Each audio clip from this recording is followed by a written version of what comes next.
Hello everyone, आप लोगों का स्वागत है। अगर आज की बात की जाए तो आज की क्लास में हम लोग संख्याओं के बारे में जानेंगे। देखिए, आज की क्लास में हम जितने टाइप के क्वेश्चन संख्याओं पे बनते हैं, ठीक है, वो सारे टाइप आपसे डिस्कस करने वाले हैं। मतलब आज की क्लास लेने के बाद संख्याओं पे कोई भी ऐसा क्वेश्चन नहीं होगा जो आपको ना आता हो। अक्सर हमने देखा है कि यहाँ से क्वेश्चन पेपर में आपके आ जाता है, ठीक है। तो लास्ट तक रहिएगा, बहुत कुछ आज की क्लास में आपको सीखने को मिलेगा, ठीक है।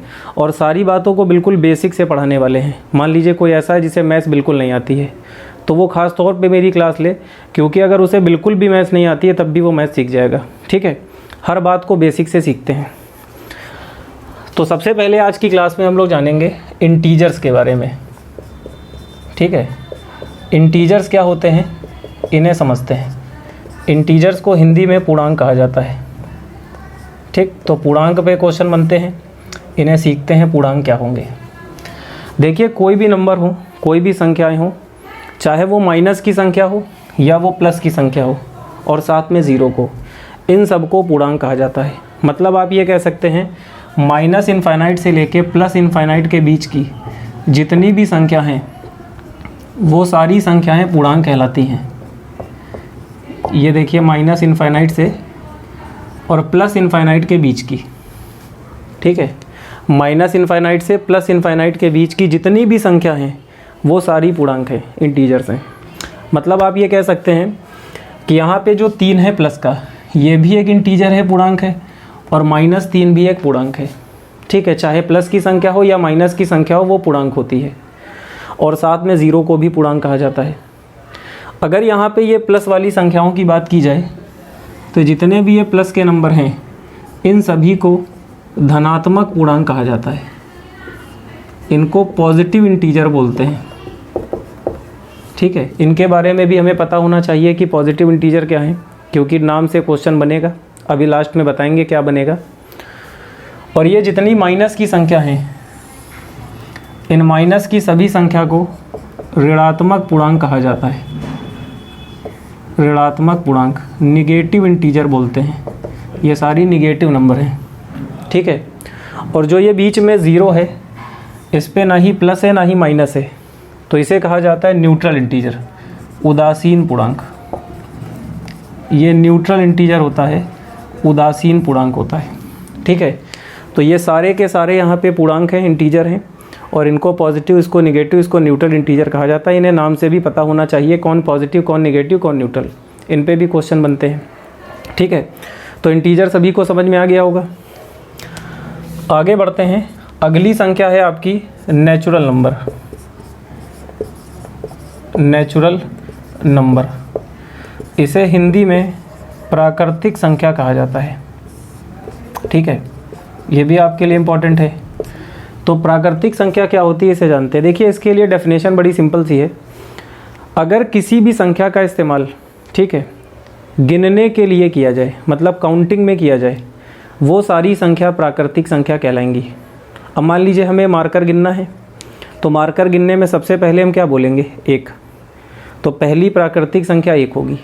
मेरे पास बहुत सारे मार्कर हैं तो हम गिनेंगे 1, 2, 3, 4, 5, ऐसे ही काउंट किए जाएंगे मार्कर।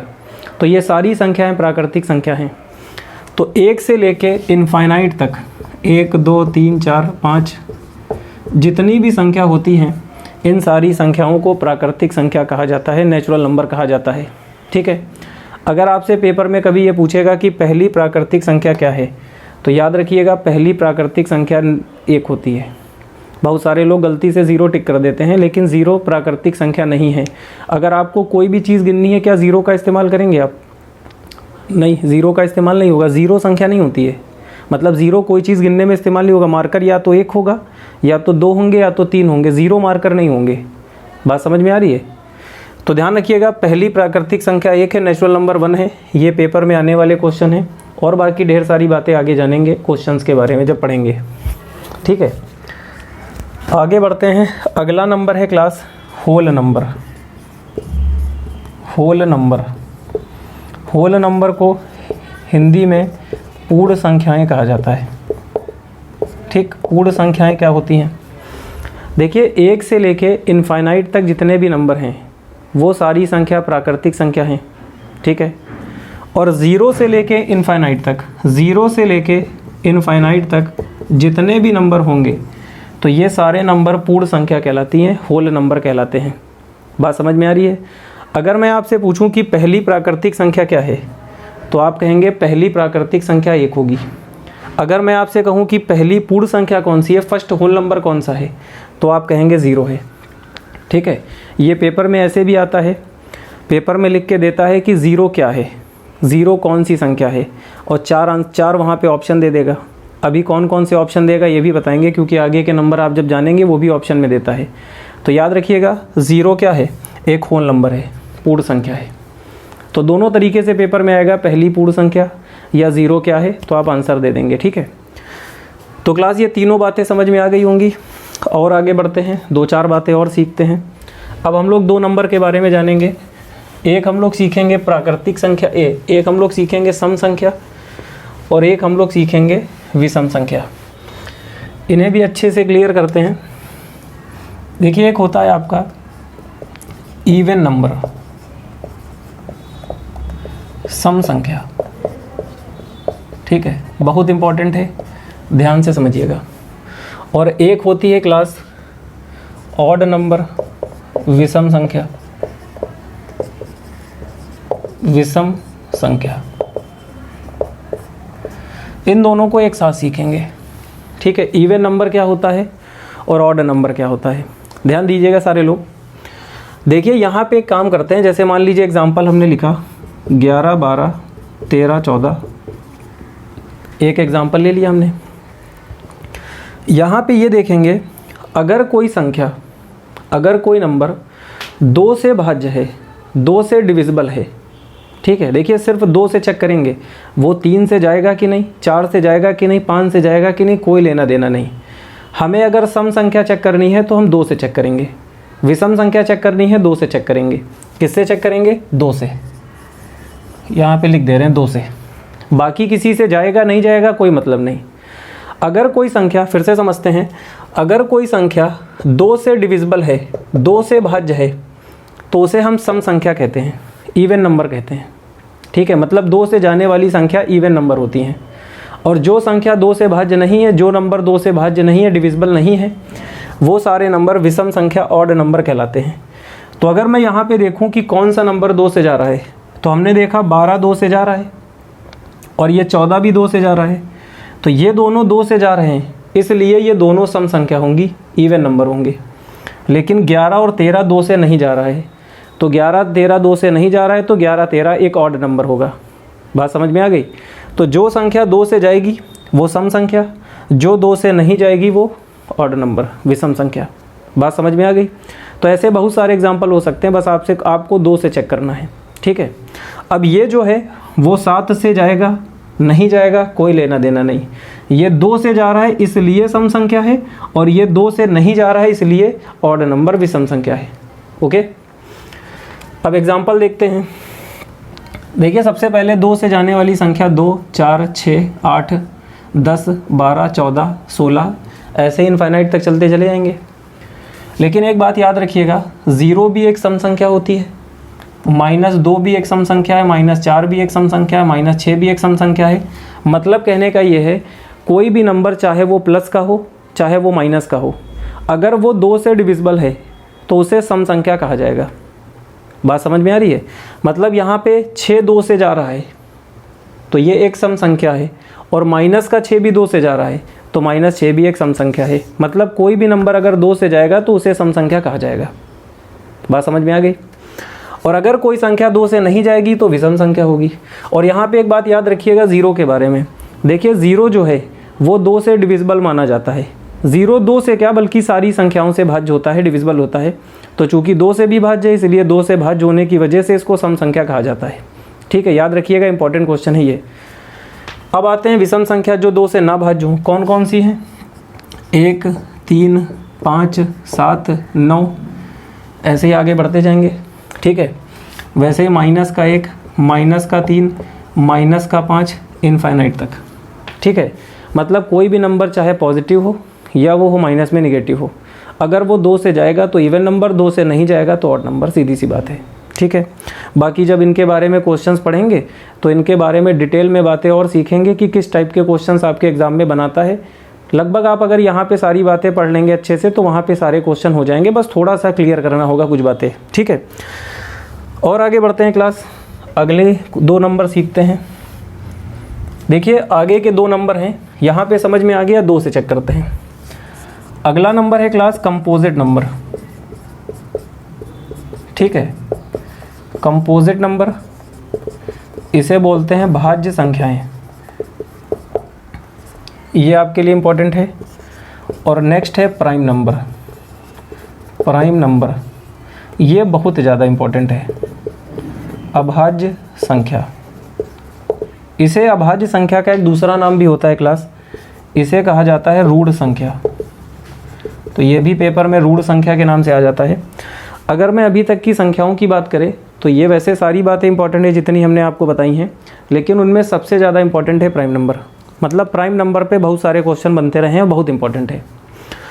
तो जानते हैं इन दोनों को एक साथ सीखेंगे, जैसे इन दोनों को एक साथ सीखा है वैसे इसको भी एक साथ सीखते हैं।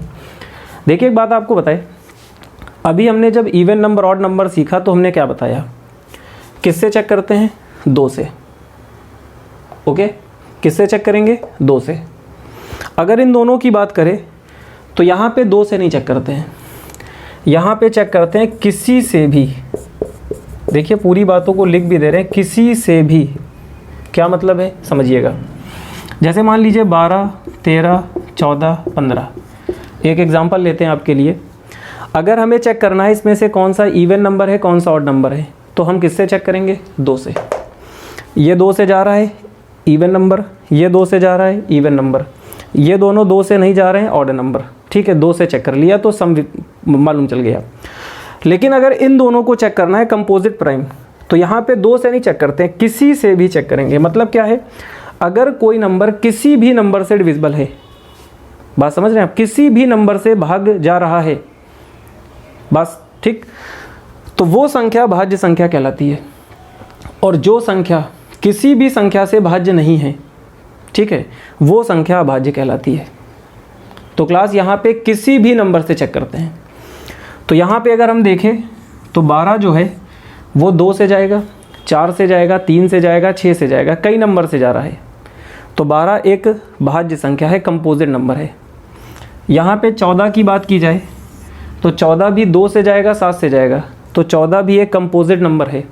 यहाँ पे 15 की बात की जाए तो 15 3 से और 5 से जा रहा है, तो 15 भी एक भाज्य संख्या है। लेकिन अगर 13 की बात की जाए तो 13 किसी से नहीं जा रहा है। अब आप कहेंगे सर 13 से जा रहा है। देखिए एक बात आपको बताए, हर संख्या, हर नंबर अपने आप से जाता है और 1 से जाता है। अपने आप से और 1 से तो सारे जाते हैं, इन दोनों को छोड़कर किसी से जाएगा, नहीं जाएगा। तो 13 जो है वो किसी भी नंबर से डिविजिबल नहीं है, ठीक है, किसी भी नंबर से भाज्य नहीं है, इसलिए 13 एक अभाज्य संख्या होगी। और बहुत सारे एग्जाम्पल हो सकते हैं। मान लीजिए मैं 17 की बात करूं, 17 किसी से डिविजिबल नहीं है, 17 किसी से भी नहीं जाएगा, तो 17 क्या है, एक अभाज्य संख्या है। अगर मैं 21 की बात करूं तो यहाँ पे अगर आप इसे देखें तो ये 3 और 7 से जाएगा, तो ये 3 और 7 से जाएगा, इसलिए 21 एक भाज्य संख्या है, यहाँ पे कंपोजिट नंबर है। तो इसे पहचानना बहुत आसान है, जो संख्या किसी भी संख्या से जाए, देखिए यहाँ पे लिख भी दिया है, उसे भाज्य संख्या, जो कोई भी संख्या से ना जाए उसे अभाज्य संख्या। और इन दोनों को चेक करने के लिए 2 से चेक करते हैं, ठीक है। तो इसके एग्जाम्पल लेते हैं। अब आते हैं इसके एग्जाम्पल पर। देखिए 1 की अगर बात की जाए तो 1 को ना ही भाज्य माना जाता है ना ही अभाज्य माना जाता है, ठीक है। अगली संख्या 2 पे आते हैं। 2 जो है वो किसी से भी भाज्य नहीं है, तो 2 जो है वो पहली अभाज्य संख्या होती है। एक बात याद रखिएगा, ये बहुत बड़ी मिस्टेक होती है सबसे, लोग सबसे पहली अभाज्य संख्या 1 मानते हैं, लेकिन फिर हम बता रहे हैं 1 जो है वो ना ही भाज्य संख्या है ना ही अभाज्य संख्या है, ना ही वो प्राइम नंबर है ना ही वो कंपोजिट नंबर है, 1 कुछ नहीं है। तो सबसे पहली अभाज्य संख्या 2 होती है, ये किसी से डिविजिबल नहीं है, तो पहली अभाज्य संख्या 2 होगी। उसके बाद 3 होगी, फिर 5 होगी, फिर 7 होगी। अब 8 नहीं लेंगे क्योंकि 8 2 से 4 से भाज्य है। 9 भी नहीं लेंगे क्योंकि 9 3 से डिविजिबल होता है। 11 होगा, 13 होगा, 17 होगा, 19 होगा। ऐसे ढेर सारे नंबर आगे आते चले जाएंगे। जो संख्या कोई भी संख्या से ना जा रही हो उसे अभाज्य संख्या माना जाएगा। ठीक है, इस पे क्वेश्चन बहुत इंपॉर्टेंट बनते हैं। इस पे कुछ बातें आपको अलग से याद की जाएंगी, अलग से कुछ बातें लिखवाएंगे जो आपको याद होनी चाहिए, जिन पे क्वेश्चन पेपर में बनेंगे। लेकिन अभी इनके बारे में केवल जानते हैं, आगे की क्लास में इनके क्वेश्चंस पे जब बात करेंगे तो इसके बारे में कुछ बातें और सीखेंगे। ठीक है, और अगर कंपोजिट नंबर की बात की जाए तो पहला कंपोजिट नंबर 4 होता है। ठीक है, अगला 6 होता है, फिर 8 होता है, फिर 9 होता है। ऐसे ही बहुत सारे नंबर आगे आते जाएंगे। ठीक, तो ये चारों नंबर क्लियर हो गए होंगे। अगर इनका कीवर्ड की बात की जाए तो बड़ा सिंपल तरीके से आप बता सकते हैं। इसमें 2 से चेक करते हैं और इसमें किसी भी नंबर से चेक करके बता सकते हैं कि ये कौन सी संख्या होगी। ठीक है, तो अब अगर इन पर क्वेश्चन बन जाए तो आसानी से आप आंसर दे सकते हैं। ठीक, आगे बढ़ते हैं, थोड़ी बातें और सीखते हैं। और अगर आगे की बात की जाए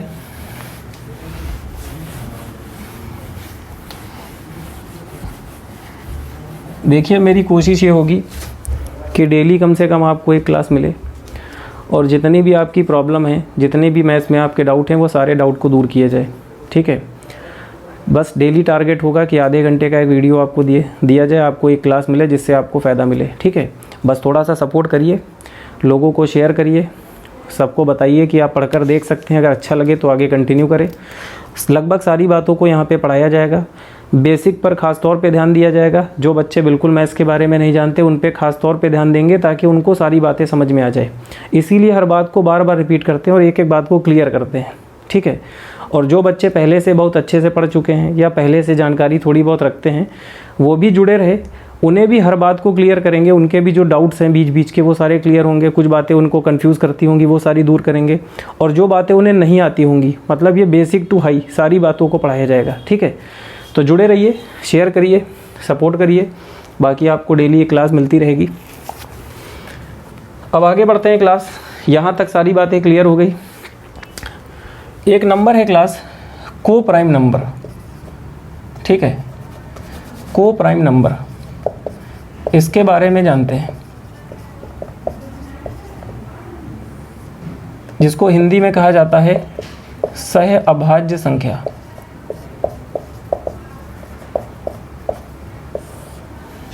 इसके बारे में सीखते हैं। देखिए, एक बात आपको बताए, यहाँ पे एक शब्द लिखा है, यहाँ पे एक नाम लिखा है प्राइम नंबर। तो प्राइम देखकर ये मत समझिएगा कि प्राइम से रिलेटेड कुछ यहाँ पे है। ठीक है, कि यहाँ पे प्राइम नंबर लेंगे, ऐसा कुछ नहीं है। बात को ध्यान से समझिएगा। ऐसे 2 नंबर, ठीक है, ऐसे 2 नंबर जिन दोनों का HCF 1 हो, ऐसी 2 संख्या जिन दोनों संख्याओं का मासा 1 हो, वह दोनों संख्या, वह दोनों नंबर को प्राइम नंबर सहअभाज्य संख्या कहलाते हैं। मतलब वो कोई भी 2 नंबर हो सकते हैं, कोई भी, मतलब कोई भी, चाहे वो प्राइम हो, चाहे कंपोजिट हो, चाहे अभाज्य हो, चाहे भाज्य हो, उनसे लेना देना नहीं है। मतलब ये मत समझिएगा कि यहाँ पे अभाज्य लिखा है तो अभाज्य लेंगे, ऐसा कुछ नहीं है। वो कोई भी 2 नंबर हों, बस उन दोनों का HCF अगर 1 है, मासा 1 है, तो वह दोनों संख्या सहअभाज्य संख्या कहलाती है। ठीक है, फॉर एग्जाम्पल अब यहाँ पे आप कोई भी 2 नंबर ले लीजिए। हमने ले लिया 2 और 3। अब देखिए 2 और 3 का जब HCF निकालेंगे, मासा निकालेंगे तो 1 आएगा। तो इसका मतलब 2 और 3 क्या है, को प्राइम नंबर है। ऐसे ही अगला एग्जाम्पल लेते हैं 5 और 9। 5 और 9 का HCF क्या होगा, 1 होगा। तो 5, 9 भी क्या है, को प्राइम नंबर है। आगे बढ़ते हैं, 14 ले लेते हैं, 15 ले लेते हैं, और भी ढेर सारे एग्जाम्पल हैं, जो आपको ठीक लगे आप ले लीजिए। ऐसे कोई भी 2 नंबर आप ले लीजिए जिन दोनों का HCF 1 होता हो, वह दोनों संख्या सहअभाज्य संख्या को प्राइम नंबर कहलाएंगे। वो कोई भी 2 एग्जाम्पल हो सकते हैं, आप ले सकते हैं। ठीक है, इस पे क्वेश्चन कैसे बनेगा, इस पे सबसे पहला क्वेश्चन तो ये बनेगा कि 2 सहअभाज्य संख्या का HCF कितना होता है। ये पेपर में पूछा गया है, तो डायरेक्ट आप बता देंगे 2 सहअभाज्य संख्या का मासा 1 होता है। दूसरा क्वेश्चन ये बनेगा, आपको ऐसे ही 4 ऑप्शन दे देगा, पूछेगा इनमें से कौन सी संख्या सहअभाज्य संख्या है, को प्राइम नंबर है। तो आप एक ऑप्शन को देख के बता देंगे कि कौन सा को प्राइम नंबर है, तुरंत आप बता सकते हैं। ठीक है, तो ये 2 टाइप से इस पे क्वेश्चन बन सकता है, इंपॉर्टेंट है क्लास। आगे बढ़ते हैं। एक होता है क्लास प्राइम नंबर। ठीक है, सॉरी, प्राइम नंबर तो हो चुका है। एक होता है रेशनल नंबर, ये बहुत इंपॉर्टेंट है। रेशनल नंबर, इसको हिंदी में बोलते हैं परिमेय संख्या। बहुत बहुत बहुत इंपॉर्टेंट, प्राइम नंबर भी इंपॉर्टेंट है, ये भी इंपॉर्टेंट है, ये सारी मोस्ट इंपॉर्टेंट बातें हैं पेपर में आने वाली। और क्लास 1 होता है इर्रेशनल नंबर, कभी कभी इन दोनों को मिला के पूछता है, वो भी बताएंगे क्या पूछेगा, अपरिमेय संख्या। सभी ध्यान दे, अच्छे से इनके नोट्स बना ले, ठीक है। वीडियो को देखते टाइम नोट्स बनाना बहुत इंपॉर्टेंट है, ठीक है। बार बार अगर वीडियो को देखिए, अगर मान लीजिए कोई डाउट है तो फिर से देखिए और साथ में नोट्स को रखिए, तो थोड़ा बढ़िया समझ में आएगा ज़्यादा अच्छे से। अब क्लास अगर मैं रेशनल नंबर की बात करूँ, रेशनल नंबर क्या होता है, इसका एक कीवर्ड पहले समझते हैं। ऐसी एक छोटी सी ट्रिक जो याद करने से बस आप इतना याद रखिएगा, बटा, ये इसका कीवर्ड है याद करने का, बटा, ठीक है। मतलब कोई भी नंबर अगर p/q फॉर्म में है, बटे में है, तो उसे रेशनल नंबर कहा जाएगा। और एक बात का ध्यान रखिएगा, कोई भी नंबर p/q फॉर्म में है, बटे में हो या बटे में बदला जा सकता हो, बात समझ रहे हैं। मतलब बटे में अगर नहीं भी है और उसे बटे में बदल सकते हैं, तब भी उसे रेशनल नंबर माना जाएगा। अभी एग्जांपल लेंगे, सारी बातें क्लियर होंगी। जैसे फॉर एग्जांपल सबसे पहले लेते हैं 22/7। 22/7 ये p/q फॉर्म में लिखा है, बटे में लिखा है, तो बटे में लिखा है इसलिए ये क्या है, एक रेशनल नंबर है, ठीक है। अब ध्यान रखिएगा, चाहे माइनस में हो, चाहे दोनों माइनस में हो, चाहे नीचे वाला माइनस में हो, चाहे दोनों प्लस हो, चाहे दोनों माइनस हो, कैसा भी नंबर है, अगर वो बटे में लिखा हुआ है, p/q फॉर्म में लिखा है, तो वो रेशनल नंबर कहलाता है। बस आप इसका कीवर्ड याद रखिएगा, बटा, ठीक। बाकी अभी और बातें बताएंगे, उसको भी दिमाग में रखिएगा। जैसे मान लीजिए कभी कभी केवल 7 लिखा है, तो क्लास जो ये केवल 7 लिखा है ना, इस 7 के नीचे भी एक मान सकते हैं। तो जब 7 के नीचे एक मानेंगे तो ये भी बटे में p/q फॉर्म में है, इसका मतलब ये भी रेशनल नंबर होगा, ठीक है। और भी ढेर सारे नंबर आप कोई भी ले ले, जो बटे में होंगे उन सारे नंबर को रेशनल नंबर कहा जाता है, ठीक है। और एक इम्पॉर्टेंट बात याद रखिएगा, जैसे कोई नंबर मान लीजिए 1.4 है, ठीक है, ये 1.4 एक नंबर है, तो क्लास क्या ये बटे में है, नहीं है बटे में, तो ये क्या रेशनल नंबर होगा, होगा। कैसे होगा, अभी हमने आपको बताया कोई नंबर बटे में हो या उसे बटे में p/q मतलब p/q फॉर्म में चेंज किया जा सके, उसे भी रेशनल नंबर कहा जाएगा। तो यहाँ पे जब पॉइंट हटाएंगे, जब यहाँ से पॉइंट हटाएंगे तो इसके नीचे क्लास 10 आएगा। क्यों 10 आएगा, क्योंकि जब पॉइंट हटता है, एक पॉइंट है तो एक ही ज़ीरो तो नीचे आएगा, तो जब यहाँ से पॉइंट हटाएंगे तो नीचे 10 आएगा, तो ये क्या p/q फॉर्म में बन नहीं जाएगा, बिल्कुल बन जाएगा। तो आज के बाद याद रखिएगा, अगर कोई भी डेसिमल वाला नंबर है, डेसिमल नंबर कोई भी हो, पॉइंट वाला, दशमलव वाला, तो उसे पॉइंट हटा के p/q फॉर्म में बनाया जा सकता है, क्योंकि जितने पॉइंट हटेंगे उतने ज़ीरो नीचे आएंगे, या तो 10 आएगा, 100 आएगा, 1000 आएगा, कुछ भी आए वो p/q फॉर्म में बन जाएगा। इसलिए जितने भी डेसिमल के नंबर होते हैं वो भी क्या कहलाते हैं, रेशनल नंबर। जैसे मान लीजिए ऐसे दिया जाए 0.127, तो पॉइंट आप हटाएंगे और 3 ज़ीरो नीचे आ जाएंगे, 1000 आ जाएगा, तो क्या p/q फॉर्म में नहीं बन जाएगा, बिल्कुल बन जाएगा। ऐसे ही क्लास कुछ क्वेश्चन आते हैं जैसे बार वाले, 0.6 बार, तो 0.6 बार के बारे में आगे जानेंगे, लेकिन अभी थोड़ा सा सीखते हैं। देखिए किसी भी नंबर पे अगर बार है तो इसका मतलब ये है कि ये नंबर 0.6666 बार बार आ रहा था, तो उसे बार बार ना लिख के उसके ऊपर बार लगा के लिखा जाता है। तो और एक बात याद रखिएगा, जब भी किसी नंबर के साथ ये बार हटेगा तो ये पॉइंट और बार दोनों हटके बटे में अगर एक संख्या पे बार है, एक नंबर पे बार है, तो एक 9 नीचे आ जाता है, ठीक है। तो इसे लिख सकते हैं 6/9। तो जितने भी बार वाले नंबर हैं उनको भी p/q फॉर्म में बदला जा सकता है, इसलिए ये सारे भी रेशनल नंबर होते हैं। और बाकी इसके बारे में आगे डिटेल मेथड में पूरी बातें सीखेंगे कि ऐसा क्यों होता है, क्या होता है, सारी बातें आपको बताएंगे। अभी आप केवल जान लीजिए ऐसा होता है, ठीक है। तो क्लास अगर कोई नंबर बटे में लिखा हो या बटे में लिखा जा सके, वो सारे के सारे नंबर रेशनल नंबर कहलाते हैं। बस एक बात का ध्यान रखिएगा, बटे में सब कुछ हो, कोई भी नंबर हो, माइनस हो, प्लस हो, कुछ भी हो, बस एक चीज़ का ध्यान रखिएगा, कभी भी किसी भी नंबर के बटे में ज़ीरो नहीं होना चाहिए। अगर बटे में किसी नंबर के नीचे ज़ीरो है तो उसे रेशनल नंबर नहीं माना जाएगा। बाकी कुछ भी हो, प्लस हो, माइनस हो, कुछ भी हो, वो रेशनल नंबर कहलाता है। 5/0 रेशनल नंबर नहीं है, 0/5 रेशनल नंबर हो सकता है, ठीक है। मतलब 0 ऊपर हो और नीचे कोई नंबर हो तो उसे रेशनल नंबर माना जाएगा, लेकिन अगर किसी नंबर के बटे में 0 नीचे है तो उसे रेशनल नंबर नहीं मानेंगे। तो क्लास आपको क्या याद रखना है, केवल बटा, बाकी सारी बातें आप समझ गए होंगे। अब आते हैं इसके पास इर्रेशनल नंबर, ये बहुत इंपॉर्टेंट है। इसका जो कीवर्ड है इसको याद करने के लिए आप दिमाग में रखिएगा रूट, ठीक है, बस आप रूट याद रखिएगा, बस रूट से ही आपको सारी बातें क्लियर हो जाएंगी। मतलब क्या है समझिए, देखिए अगर कोई नंबर रूट में है, रूट 2, रूट 3, रूट 4, रूट 4 नहीं लेंगे, क्यों, रूट 2 तो रूट ही रहेगा, रूट 3 भी रूट 3 रहेगा, लेकिन रूट 4 जो लिखा है अंडर रूट 4, तो ये रूट से बाहर निकल के 2 हो जाएगा। तो ऐसी कोई संख्या जो केवल देखने में रूट दिख रही है लेकिन जब उसे सॉल्व करें वो रूट से बाहर निकल आए तो उसे नहीं लेंगे। बाकी जितने भी नंबर रूट में हैं वो सारे के सारे इर्रेशनल नंबर माने जाते हैं, बस वो रूट में रहने चाहिए, ठीक है।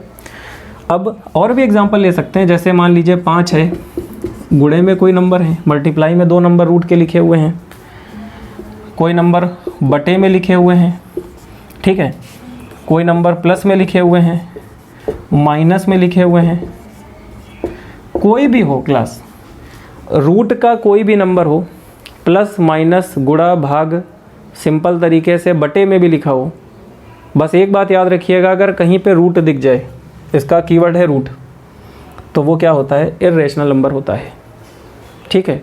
और एक सबसे इम्पॉर्टेंट बात आपको याद रखनी है, पाई को भी इर्रेशनल नंबर माना जाता है, ठीक है, पाई भी इसी में आएगा। इस पे क्वेश्चन अक्सर बन जाता है, कुछ लोग गलती ये करते हैं, उनको लगता है कि पाई का मान होता है 22/7, उन्हें लगता है जब पाई का मान इधर है तो पाई को भी क्या माना जाएगा, रेशनल नंबर, लेकिन ऐसा नहीं है, ये इधर है और ये इधर है। अब इसके बारे में थोड़ा सा बता देते हैं, 2 मिनट में क्लियर हो जाएगा। मान लीजिए किसी को डाउट हो, ये वाली बात भी दूर हो जाए, प्रॉब्लम क्या है, क्योंकि ये जो पाई वाला क्वेश्चन है ये पेपर में कई बार आ चुका है और ये गलती अक्सर हो जाती है, तो इसे समझते हैं। अगर पाई की बात की जाए, देखिए 22/7 जो है इसको जब हम सॉल्व करेंगे तो ये आएगा 3.14, बहुत ज़्यादा 10-12 अंकों तक जाएगा और एक टाइम ऐसा आएगा कि ये पूरा पूरा डिविजिबल हो जाएगा, ठीक है। और अगर मैं पाई की बात करूं तो पाई का मान होता है 3.14, इनफाइनाइट तक जाता है, ये इनफाइनाइट तक कभी ख़त्म ही नहीं होगा। ये 2, 4, 5 अंकों तक जाके 12-15 अंकों तक जाने के बाद एक बार पूरा पूरा डिविजिबल हो जाएगा और वहाँ से पॉइंट ख़त्म हो जाएगा। अगर आप दोनों के मानों को देखिए, दोनों की वैल्यू देखिए, तो दोनों की वैल्यू लगभग बराबर होती है, बराबर नहीं होती है लेकिन कह सकते हैं कि लगभग बराबर है। इसलिए ऐसा माना जाता है कि पाई का जो मान है वो लगभग 22/7 के बराबर है, ठीक है, बात समझ में आ रही है। होता नहीं है लेकिन लगभग में बराबर है, लहराता हुआ चिन्ह बनाया है, लहराता हुआ लगभग, इसीलिए इसे मान लिया जाता है कि पाई की वैल्यू ये है। लेकिन एग्जैक्ट अगर बात की जाए तो पाई की वैल्यू एग्जैक्ट इक्वल नहीं होती है, लगभग में बराबर होती है 22/7 के। तो क्लास ये दोनों अलग अलग चीज़ें हैं, ये p/q फॉर्म में बन सकता है, लेकिन आप अगर एग्जैक्ट p के मान की बात करें, पाई के मान की बात करें, तो यहाँ पे जब पाई की बात की जाएगी तो ये p/q फॉर्म में नहीं बन सकता। क्यों नहीं बन सकता?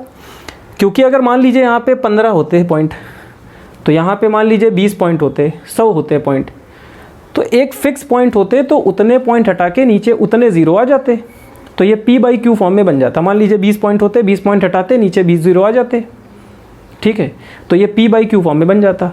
मान लीजिए यहाँ पे 100 पॉइंट होते, तो 100 पॉइंट आप हटाते तो नीचे 100 ज़ीरो आ जाते, तो ये p/q फॉर्म में बन जाता। लेकिन अगर यहाँ पर आप देखिए तो इसकी वैल्यू इनफाइनाइट तक गई है, कितने पॉइंट हटेंगे कितने ज़ीरो आएंगे ये क्लियर ही नहीं है, इनफाइनाइट तक गया है। तो क्या कभी इसे p/q फॉर्म में बदल सकते? नहीं बदल सकते। तो दोनों अलग अलग चीज़ें हैं। वो अलग बात है कि हम लोग अक्सर पाई का मान 22/7 यूज़ कर लेते हैं क्योंकि लगभग बराबर होता है, लेकिन ऐसा होता है एग्जैक्ट। तो ध्यान रखिएगा, ये वाला क्वेश्चन बहुत इंपॉर्टेंट है, ठीक है। एक लास्ट नंबर और सीखते हैं, उसके बाद हम लोग आज की क्लास को ख़त्म करेंगे। कल फिर मिलेंगे एक नए कॉन्सेप्ट के साथ, ठीक है। ऐसे ही आप जुड़े रहिए, लगभग डेली आपको एक क्लास मिलती रहेगी और जो भी आपके मैथ्स के सारे टॉपिक हैं वो लगभग यहीं से आपके कवर हो जाएंगे, ठीक है। तो एक नंबर है क्लास, लास्ट नंबर, काल्पनिक संख्या। बहुत ज़्यादा डिटेल में बात नहीं करेंगे इस पर, बस कभी कदार क्वेश्चन इस पे बन जाता है। हमने देखा है कई एग्ज़ाम में इस पे क्वेश्चन बना है, ठीक है। तो वहाँ पे जब क्वेश्चन बना था तो बहुत कम लोग कर पाए थे, तो वो सीख लेते हैं, अगर बनेगा तो आप लोग कर लेंगे। इंग्लिश में बोलते हैं इमेजिनरी नंबर, काल्पनिक संख्या, ठीक। समझिएगा क्लास। देखिए इसको पहचानने के लिए बड़ा सिंपल रूल है। अगर किसी भी नंबर की बात की जाए, मान लीजिए ये यहाँ पे 4 होता प्लस का, ठीक है, तो इसे हम लिखते हैं 2 का स्क्वायर और ये रूट से बाहर आ जाता। लेकिन अगर यहाँ पे -4 है, देखिए +4 होता तो 2 का स्क्वायर करके रूट से बाहर आ जाता, लेकिन अगर यहाँ पे -4 है तो इसे हम +2 का स्क्वायर लिख नहीं सकते। अगर इसे हम -2 का स्क्वायर लिखेंगे तो -2 का स्क्वायर भी +4 होता है, वो लिख नहीं सकते। तो यहाँ पे अगर देखा जाए तो रूट के अंदर अगर कोई भी नंबर माइनस का है तो उसे कभी भी किसी नंबर का स्क्वायर नहीं लिखा जा सकता, उसे आगे सॉल्व नहीं कर सकते। तो क्लास इसलिए इसे काल्पनिक संख्या मानते हैं, बस इतना याद रखिएगा, ठीक है। तो इसको पहचानने का बड़ा सिंपल रूल है कि अगर किसी भी संख्या को, कोई भी संख्या, कोई भी नंबर अगर रूट में है और उसमें माइनस लगा है तो वो सारी संख्या काल्पनिक संख्या कहलाती हैं। पेपर में क्वेश्चन कैसे बनेगा? पेपर में आपको 4 ऑप्शन दे देगा, कहेगा इनमें से कौन सी संख्या काल्पनिक है, तो आपको रूट में कोई नंबर माइनस में दिया होगा, बस उसे देख के टिक करना होगा, ठीक है। या कहीं कहीं पे ऐसा भी होता है, जब इसे थोड़ा सा सॉल्व करें तो एक बात याद रखिएगा, i² का मान होता है -1, ठीक है, आयोटा होता है ये, इसकी जो वैल्यू है वो -1 होती है। तो यहाँ पे -1 की जगह हम लिख सकते हैं, इस माइनस को हटा दिया हमने और -1 की जगह लिखेंगे i², ठीक है। तो अब 2 का स्क्वायर 4 हो गया, 2 का स्क्वायर है, 2 बाहर आ गया और ये i बाहर आके i हो गया, तो ये जो है वो 2i कहलाएगा।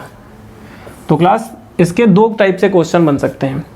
एक क्वेश्चन आपको ऐसे दे के पूछ सकता है काल्पनिक संख्या, तो रूट के अंदर अगर कभी भी माइनस आपको दिख जाए तो समझ जाइए यही काल्पनिक है, ठीक है, ऑप्शन देख के तुरंत हिट कर देंगे। या तो इसको पहचानने का नियम होता है कि किसी भी संख्या के साथ में अगर i लिखा हुआ है तो याद रखिएगा ये एक काल्पनिक संख्या है, ठीक है। बस ऐसा ही नॉर्मल क्वेश्चन आपसे पूछ सकता है, ठीक। तो इन सारी बातों को अच्छे से रिवीजन करिए, एक बार फिर से देखिए पूरी बातों को, वीडियो को, इसके नोट्स अच्छे से लिखिए। बाकी कल फिर मिलेंगे एक नए नियम के साथ, एक नए कॉन्सेप्ट के साथ, ठीक। इसी के आगे की बातों को कल समझेंगे। बाकी वीडियो को अगर आपको अच्छा लगा हो तो इसे लाइक कीजिए, शेयर कीजिए। Thank you class.